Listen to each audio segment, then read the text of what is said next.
असं मंदिर जे थेट पाण्याच्या मधोमध उभं आहे।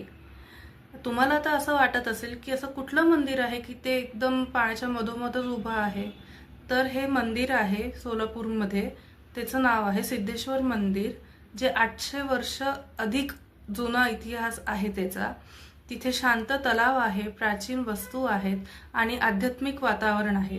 हे मंदिर फक्त मंदिरच नाही पण सोलापूरचं हृदय आहे। चला तर मग आपण जाणून घेऊया या मंदिराची कथा काय आहे आणि याचे वैशिष्ट्य। हे मंदिर महाराष्ट्रातील सोलापूर शहराच्या मध्यभागी आहे, पण त्याची खास गोष्ट म्हणजे हे मंदिर एका मोठ्या तलावाच्या अगदी मध्यभागी वसलेले आहे। तुम्ही जेव्हा त्या छोट्या पुलावरून चालत मंदिराकडे जाता तेव्हा दोन्ही बाजूंनी पाणी आणि मध्ये उभं मंदिर, हा अनुभव खूपच शांत आणि वेगळा असतो। या मंदिराचा इतिहास 12व्या शतकातला आहे। हे मंदिर संत श्री सिद्धरामेश्वर यांनी बांधलं, जे लिंगायत परंपरेतील महान संत आणि भगवान शिवांचे निष्ठावान भक्त होते।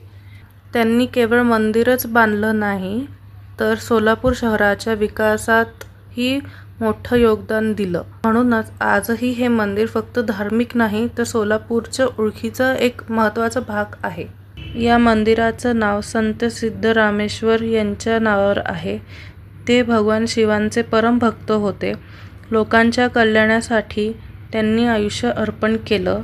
मान्यता अशी आहे की त्यांनी इथे तपस्या केली आणि शिवकृपा प्राप्त केली। संध्याकाळी जेव्हा मंदिराचं प्रतिबिंब पाण्यात दिसतं तेव्हा ते दृश्य सिनेमॅटिक वाटतं। बेस्ट टाइम टू विजिट आहे ऑक्टोबर टू फेब्रुवारी, म्हणजे जरा प्लीजंट वेदर राहतं। आता पाहूयात या मंदिराची खरी खासियत, त्याची वास्तुकला। मंदिर पूर्णपणे दगडी बांधकामात आहे, बासल्ट स्टोन वापरून। गर्भगृह साधं पण अत्यंत पवित्र आहे, जिथे शिवलिंग स्थापित आहे। सभामंडप आहे जिथे भक्त पूजा करतात। तलावाच्या मधोमध मंदिर बांधण्यामागे एक आध्यात्मिक विचार आहे। पाणी म्हणजेच शुद्धता आणि शांतता, म्हणजे मंदिराकडे जाणं म्हणजे बाहेरील जगातून आतल्या शांततेकडे जाणं। सिद्धेश्वर मंदिराचं सर्वात मोठं अट्रॅक्शन म्हणजे मकर संक्रांती यात्रा। यावेळी हजारो भक्त इथे येतात। मिरवणुका, पारंपरिक विधी आणि सांस्कृतिक उत्साह यामुळे संपूर्ण वातावरण भरलेलं असतं। या मंदिरात इलॅबोरेट कार्विंग्स कमी आहेत, पण हीच त्याची खासियत आहे, सिम्प्लिसिटी।